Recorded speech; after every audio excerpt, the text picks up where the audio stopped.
تم غیروں سے ہنس ہنس کے ملاقات کرو ہو اور ہم سے وہی زہر بھری بات کرو ہو، بچ بچ کے گزر جاؤ تم پاس سے میرے، تم تو باخدا غیروں کی بھی بات کرو ہو۔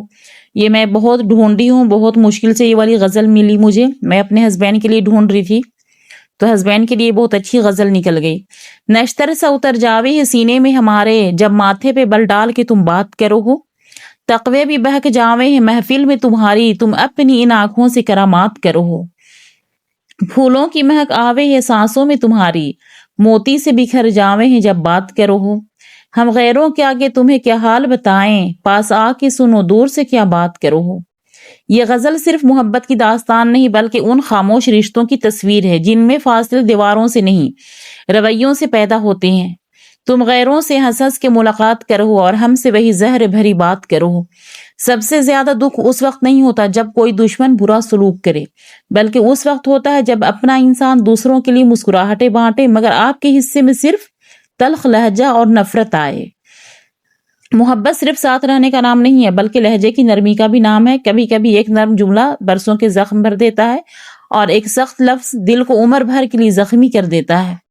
بچ بچ کے گزر جاؤ تم پاس سے میرے، ایک وقت تھا جب چند لمحے ساتھ گزارنے کے بہانے ڈھونڈے جاتے تھے، اور ایک وقت یہ بھی آ جاتا ہے کہ نظریں ملانے سے بھی لوگ کترانے لگتے ہیں۔ رشتہ ختم ہونے سے پہلے احساس ختم ہو جاتا ہے، اور احساس ختم ہو جائے تو ایک ہی گھر میں رہنے والے بھی اجنبی لگنے لگتے ہیں۔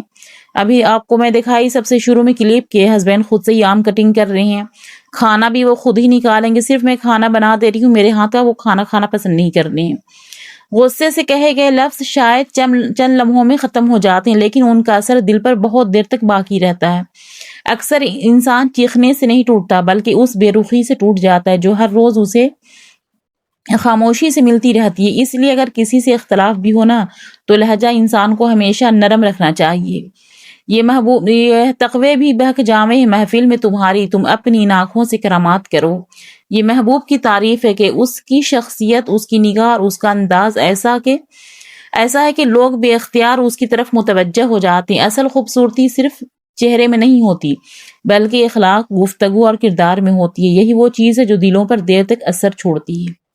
پھولوں کی مہکاوے سانسوں میں تمہاری، موتی سے بکھر جاویں جب بات کرو۔ میٹھی گفتگو انسان کی سب سے بڑی زینت ہے۔ ایسے لوگ ہمیشہ یاد رہتے ہیں جن کے الفاظ دوسروں کے دلوں کو سکون دے۔ اچھی بات صدقہ جاریہ کی طرح ہوتا ہے جو برسوں بعد بھی لوگوں کے دلوں میں زندہ رہتی ہے۔ اور آخر میں ہر رشتے کو تماشا بنانے کی ضرورت نہیں ہوتی۔ اگر کوئی غلط فہمی ہو تو اسے لوگوں کے درمیان نہیں دل کے قریب بیٹھ کر حل کرنا چاہیے، کیونکہ فاصلہ ہمیشہ میلوں کے نہیں ہوتے، کبھی صرف ایک ضد، ایک خاموشی اور ایک سخت لہجہ بھی دو دلوں کو بہت دور کر دیتا ہے۔ اس غزل کا جو سب سے خوبصورت سبق یہی ہے کہ رشتے محبت سے بنتے ہیں مگر اچھے اخلاق، نرم لہجہ اور ایک دوسرے کو سمجھنے کی کوشش سے قائم رہتے ہیں۔